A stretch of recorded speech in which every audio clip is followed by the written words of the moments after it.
This is episode 41 of the Shame Proof Your Life podcast, the one where I talk about who was there when I got hurt as a child. I'm your host and life coach, Danita Bremer. Have you ever received a prompting that you ignored for a long time, like 17 years? This podcast is that for me. I'm inviting you to meander through my memories with me because I believe when we tell our stories and truly listen to one another, we can change the world. Okay, everyone, thank you so much for tuning in to episode 41. I cannot believe I'm at 41 episodes. And just like I said last week, if you listened last week, this podcast is going to be changing format probably around episode 50-ish. I just feel like it's time to shift a little bit, and I'm not 100% certain where we're going to take it, but it's going to be amazing and even better than what I've been doing for almost a year now. Today, I want to talk about who was there when I got hurt as a child. This was a question. I think I was reading a book recently, and the question was asked, who was there when you got hurt as a child? And I almost burst into tears because as I did a really quick scan, I thought, well, my mom was there, but I don't really remember being comforted much as a child when I got hurt. So I thought it would make for an interesting episode. And also, I just think it's an interesting prompt to get to know someone about like what kinds of injuries they've sustained and, what happened and, all of that. So that is what we're doing today. I have 6 or 7 stories and sometimes I don't know, sometimes some impromptu stories come up. So we will see. The very first time, and I do not remember this, but when I was 2 years old, I fell or jumped out of my aunt's arms or something like that and hit my head on the corner of a coffee table. And my mom said it immediately swelled into this big goose egg. So they took me to the emergency room and I wasn't very hurt. I was fine. It was my forehead, bunch of bone right there. And she said, my mom, relating this story to me, said that she felt dumb for taking me to the emergency room because in the emergency room, I was running around like a crazy kid. So, of course, that is something that happens when kids get concussions too. So, you can't be too safe. So, I don't really remember that, but I'm generally a very careful person. And I always have been really careful as a kid too, because I'm really afraid of getting hurt. I mean, it's not like always the front of my mind, but I'm just very cautious. So I don't actually have very many scars. So as I was thinking about this episode and outlining it, I thought about, oh, what scars do I have? And I really only have a couple scars. And the one on my forehead from when I was 2 is one of them. The next kind of moment that I remember getting hurt was totally my fault, I will say. I was a very young kid. I think I was probably 4 or 5 years old. And we had this big tree in our front yard where we had like a rope swing, one of those ones with the plastic round disc that, the rope went through and you kind of sat on it. And I would go out there and I would swing on the rope swing by myself. And one day my dad had this motorcycle at the time and he had parked the motorcycle in the sort of radius or the diameter of the rope swing. And, being a little kid and getting crazy ideas in your mind when you're a kid and you don't necessarily think rationally, I was wondering if I could knock over my dad's motorcycle. Now, this is like a big motorcycle. It wasn't like a small little bike. It was a pretty big, hefty motorcycle. And I had flip-flops on. This was in California and it was warm, I was playing outside by myself. I was trying to swing in a way that I could hit my dad's bike with both of my feet straight on and knock it over. right? I mean, I wasn't angry. It was just like, I wonder if I can knock over that bike. And his bike was parked in a way, if I remember correctly, that it was kind of at this weird angle. So it was hard to come at the bike straight on so that I could knock it over. Well, what ended up happening is I did not knock the motorcycle over, but I did brush up against it with my thigh, and it was still hot enough that it burned me. And of course, I got hurt. It was painful. But then I felt bad about it. I was like, oh, I was trying to knock over this bike and I shouldn't have been trying to do that. That was so dumb of me. And so I walked back inside the house, and I remember going to my bed and sitting on my bed and like kind of holding my leg. And I was very quiet. And I remember I was trying to not be seen by my mother. And I went and sat on my bed and I kind of started crying, but I wanted to be really quiet because I didn't want anyone to know that I was hurt, because then I would have to explain that I was trying to knock over dad's motorcycle and that's how I got hurt. And my mom came in, and she, being the mom with the mom radar, knew something was up. I don't know how exactly, but she walked in and she said, "Hey, are you okay?" And I burst into tears.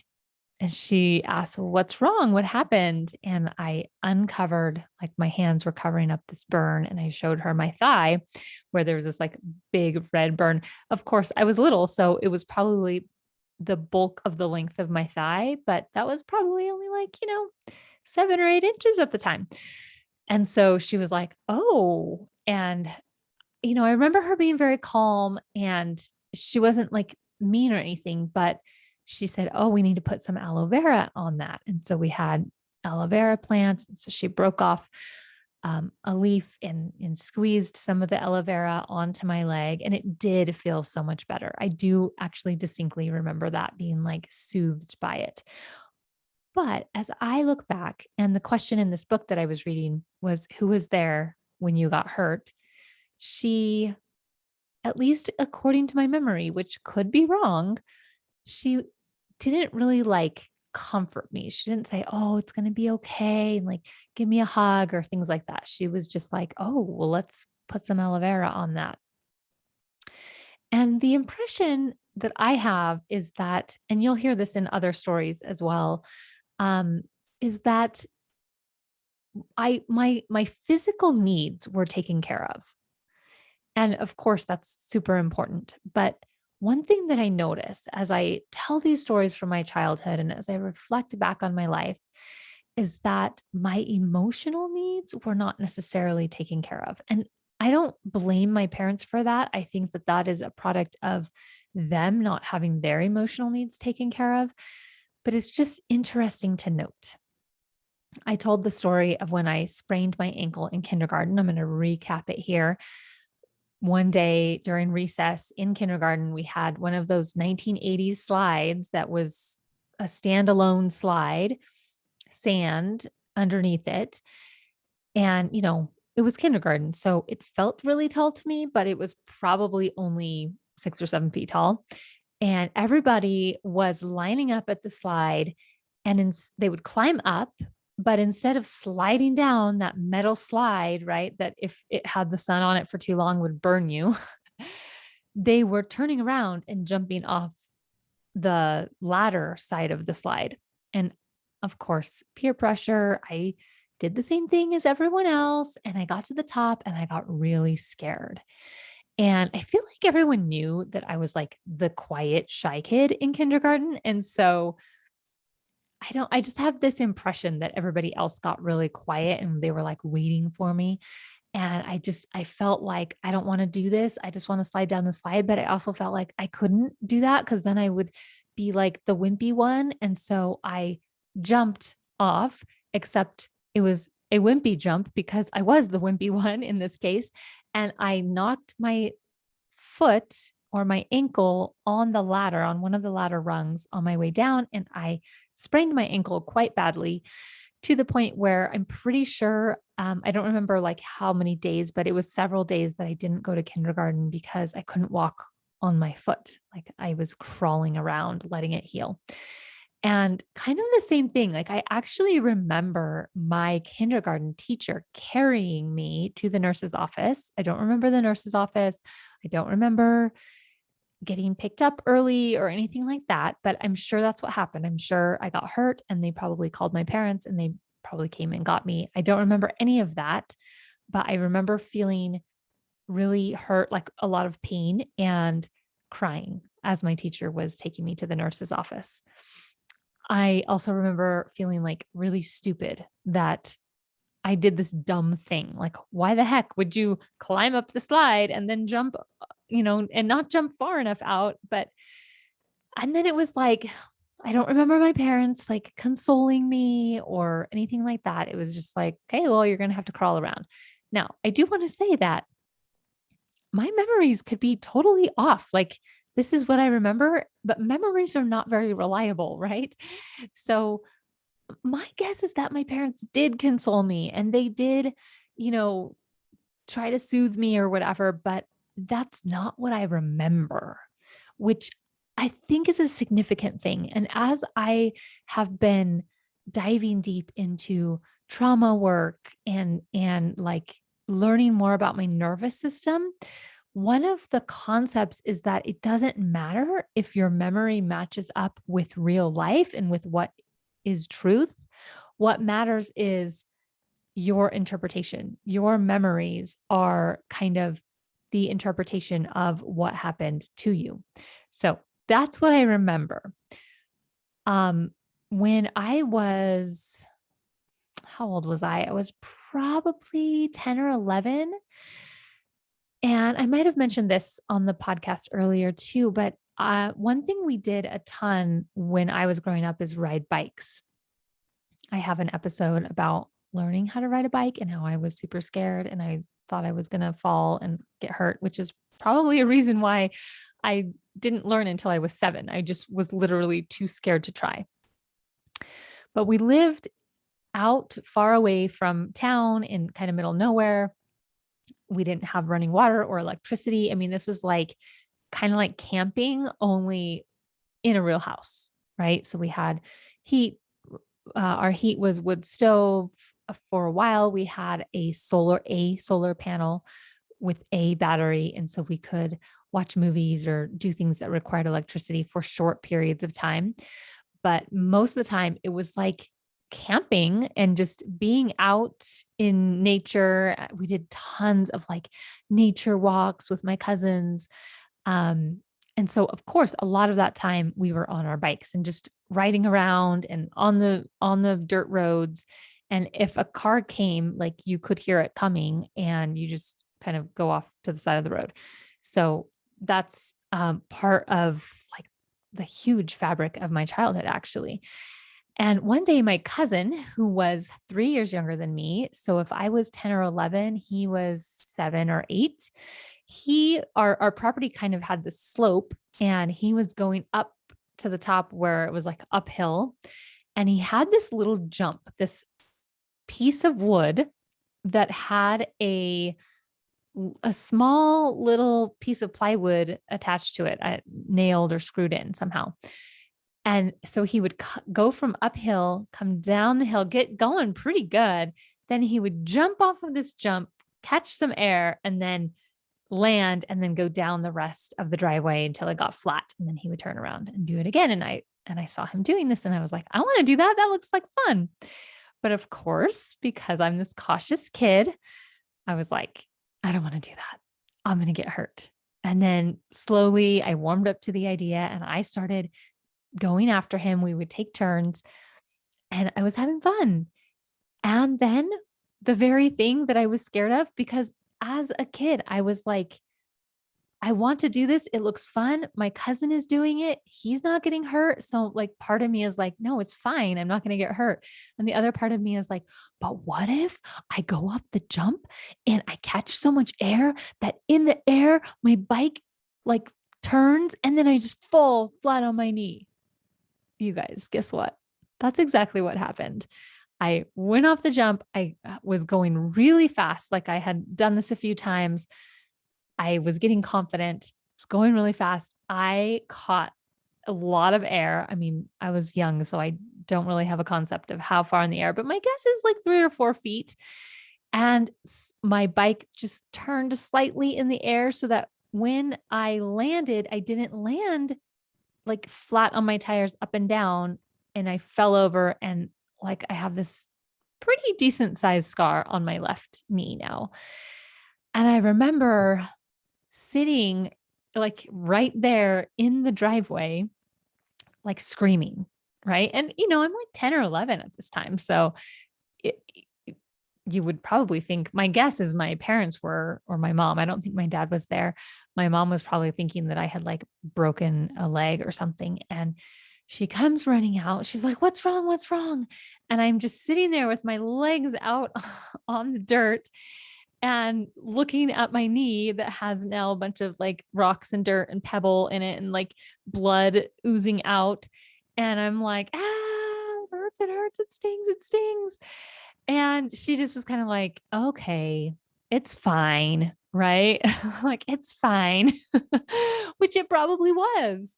But she, I think she, if I remember correctly, I think she brought the rubbing alcohol or the hydrogen peroxide out to where I was, and we cleaned it up right there, me sitting on the dirt. And it was fine. I ended up being fine. There were no broken bones. It was okay. It was a really gnarly scratch, right? Like a deep scrape. And it hurt, of course.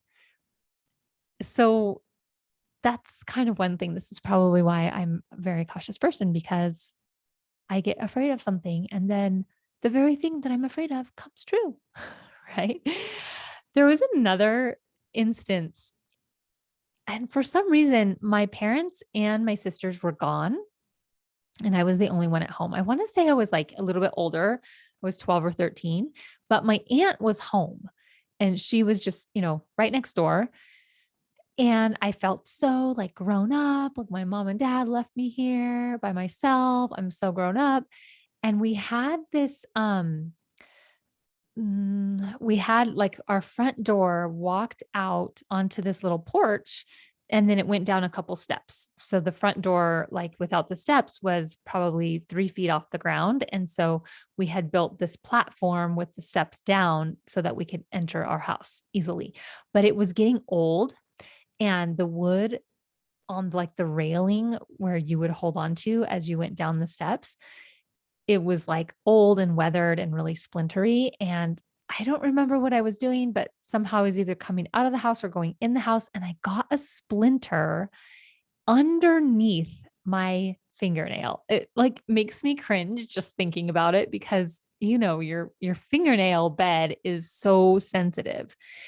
So I got this splinter and I was kind of like doing that like ouch, ouch, ouch dance.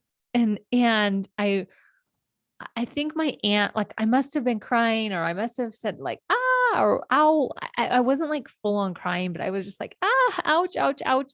And she came over and she was like, what happened? And I said, I have a splinter under my nail. And she was like, oh.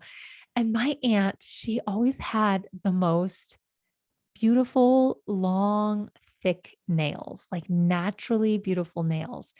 And so she's like, hold your hand out for me. And so I am, but I'm kind of like squiggling, like doing this, like, oh, it hurts dance. And she's like, you need to like be still for me.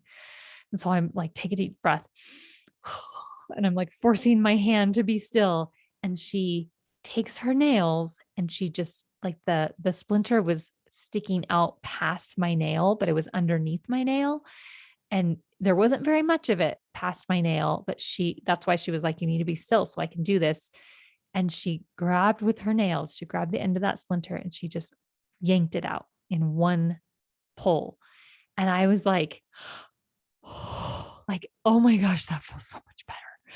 Right. I was so thankful that day that she was there and that I wasn't truly by myself alone, because I would have been in like so much pain until my parents got back, which probably was a couple hours later. And oh my gosh, that I just think about it and I'm like, ugh, that was so painful. So in that story, my aunt was there. But again, she like, I don't know, I kind of have this sense that my aunt was better at like emotionally soothing. She was one of my favorite people for the longest time. She was always so fun. And, my mom was young when she had me. My mom was barely 17, and my aunt is a year younger than my mom. So there's only 16 years in between us. And so she always felt like almost like a sister, really, like somebody that would watch out for me, just like loved me. And when I think about that, and I think about how I've been kind of estranged from that aunt and that part of my family for a long time, 15 years or longer, maybe 20 years. It hurts my heart to think about that. The last instance, the last story I could think of when I got hurt, I mean, there must have been other cases when I got hurt, but I don't remember really getting hurt at school much. Just that one kindergarten situation. But when I was 16, on my actual 16th birthday, I was scheduled in the afternoon to take my driver's test. But in the morning, I wanted to hang out with my boyfriend. And, I didn't drive. I was a year older than him, so he didn't drive. And we would just ride all over town on our bikes. And so I had ridden over to his house and we were riding. I don't remember at all where we were going, but we were riding somewhere and he was in front of me. And somehow my front tire on my bike got just a little too close to his back tire on his bike and they touched and my handlebars like flipped one way. My bike went one way and I went flying over my handlebars and I landed like on my chest and on my stomach with my right arm under my stomach in kind of like if you imagine me holding my stomach, the top of my arm along my body, and then my arm across my stomach in kind of a 90-degree angle. That's how I landed. So I landed kind of like on my chest and stomach and on my arm. And immediately it was like, ouch, I hurt. And I thought I had maybe broken my arm. And so my boyfriend, he stopped and he was like, "Oh my gosh, are you okay? Are you okay?" And I'm like, I don't know. That's like, if I'm really hurt, that's usually my response when people say, "Are you okay?" I'm like, I don't know, which is a no, I'm not okay. And so he was like, "Let me run home." We were closer to his house than to mine. And he got on his bike and like just went as fast as he could to his house. And I think he called my mom. This is before cell phones, right? I think he called my mom and said, "I just got hurt on my bike. You need to come pick her up." And what I remember is that it was a Friday afternoon about 4 p.m. So it must have been, or maybe it was, it might have been a Saturday or like around 11 a.m. Like whatever it was about an hour before the doctor's office closed. So my mom came to get me and I'm like hyperventilating and I'm like, I don't know. I don't think I'm okay. I think I might have broke my arm. And she's like, okay, calm down. Let's take you to the doctor. And so we went to this doctor, remember, small town. So one doctor's office, and they were like, "You're so lucky this happened now. We would have been closing in an hour." And the nurse took me back to the x-ray machine and she's like, "Here, straighten out your arm and put it on this machine." And I was like, "No, you're crazy. My arm hurts." It was already swollen. And slowly, like they actually gave me a paper bag to breathe into. She was like, "You're hyperventilating. You need to calm down." Right. Honestly, that's not like the best bedside manner, I want to say. Like, "You need to calm down so we can take an x-ray." No, like that's your job, is to help me calm down. Anyway, I digress. But eventually we got the x-ray of my arm and they said, "It's not broken, but it's pretty sprained. Like it's going to be painful for a while." And um yeah, like I don't remember my mom like being that soft place to land. I think my dad was actually there that time too. It must have been a Saturday. And because it was my birthday, I was supposed to get my driver's license, but we had to call them and cancel because our cars were all stick shifts, and there was no way I was going to be able to shift with a sprained elbow. And so I don't remember if this was something we had previously planned or if my parents just felt bad that I sprained my elbow on my 16th birthday, couldn't get my license. But we ended up going to the movie theater. It was about the movie theater, the closest one that wasn't in Canada was about 45 minutes away. And all I remember, it was my mom and my dad and me and my boyfriend. And I don't remember the movie at all. I just remember being in a lot of pain during the movie and like squiggling around. And like, I was just like, I just wanted to cry. I was just like, I just want to go home. Right. But I don't remember like my parents just weren't that sort of touchy feely, soft place to like snuggle up and like, I feel really hurt, you know? And I'm afraid that I may have been that way with my kids as well.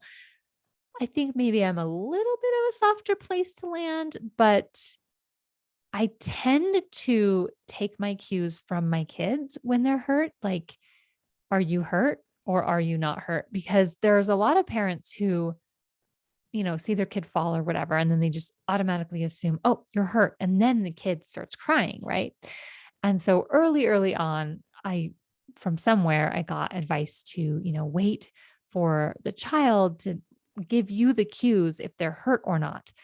I have one of my kids who she was twirling around one morning and fell and popped her front tooth out. And she was only 2 years old. She was not even 2 years old. She was 1.5. And it was like blood everywhere. And she was crying for a while, but kind of a similar situation to the story my mom tells when I hit my head on the coffee table. It was first thing in the morning. We hadn't even had breakfast. And this is a kid who needs food. And because there was so much blood and because it was her mouth, we weren't quite sure what to do. So we took her to the children's hospital emergency room, just so the doctor could say, oh, we don't treat, mouth injuries. That'll be $300. But we did take her to the dentist and he had a look at it and she was fine. But because it was her tooth in her mouth, it was her whole entire tooth, the root and all just like popped out. And so she'd had a gap in her front teeth for a long time. But, and then that same kid fell and cracked her head open. And I do remember like holding her and like trying to console her. And she was just like writhing in pain. And I was like, we need to go to urgent care right now.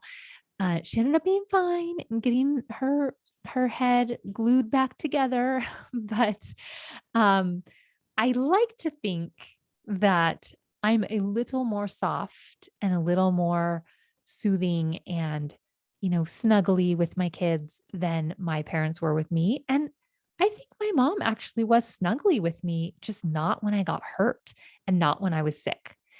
And so it's an interesting question from an attachment point of view when you think about attachment theory. And I am just now learning about attachment theory. I don't know very much about it, but it's an interesting question to think, who was there when you got hurt? And in my mind, it feels like there was no one there. Yes, they were there. And yes, they helped dress my physical wounds. But from what I can remember, it almost felt like I was alone in it, that they would help me, clean off the dirt and the rocks or whatever. They would help me get me to the doctor's office. But beyond that, I was kind of on my own. And that kind of hurts my heart. It makes me really sad to think of that. Like I want to be that safe place for my kids to land. And I want them to know that I care about them and I don't want them to feel hurt. And how can I help? Right now, that doesn't mean like I'm always going to like soothe their emotional wounds the way that they need them to be soothed.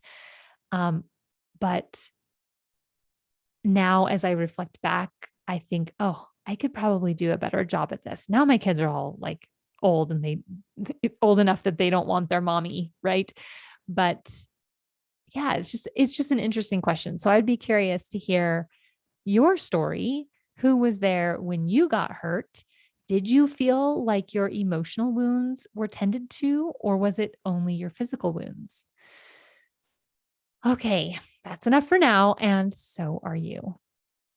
If you want to hear more of my thoughts that aren't necessarily my stories, sign up for my heart to heart notes or follow me on Instagram at Danita Bremer Coaching.